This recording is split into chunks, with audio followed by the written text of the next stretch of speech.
పర్వతాలు మరియు మేఘాల మధ్య నిశ్శబ్దంగా ఉన్న ఒక గ్రామంలో లియోరా అనే ఒక అమ్మాయి ఉండేది. ఆమె పేరు ప్రకాశం అనే అర్థాన్ని కలిగి ఉంది.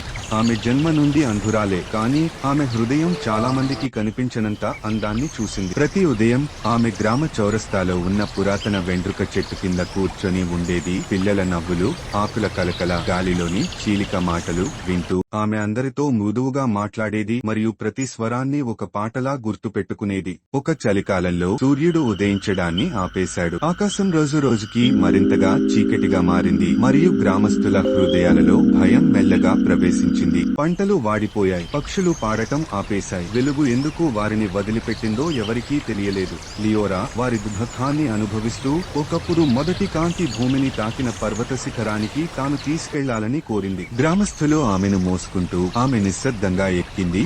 ఆమె ముఖం నిలకడైన నీటి మట్టంపైగా మెరిసేలా ఉంది. శిఖరంపై లియోరా మోకాళ్లపై కూర్చుని గాలిలో తేమగా, ఈ లోకానికి ఒకే ఒక వెలుగు ఉండాలంటే అది ప్రేమగా ఉండాలి, మరియు నేను ఆ ప్రేమకు నిప్పులేను కావాలి. ఆమె చివరి మాటలు పెదవుల నుంచి వెలువడిన వెంటనే మేఘాలు చీలిపోయాయి. ఒక బంగారు కాంతి గ్రామంపై విరజిమ్మింది, గడ్డకట్టిన భూమిని వేడిగా మారుస్తూ. లియోరా గాలిలో కలిసిపోయింది, కాని ఆమె చిరునవ్వు ఆ వెలుగులో నిలిచిపోయింది. ఆ రోజు నుండి సూర్యుడిని చూడలేని అమ్మాయి తానే ఆ వెలుగుగా మారిన కథను గ్రామస్తులు చెబుతూ వచ్చారు.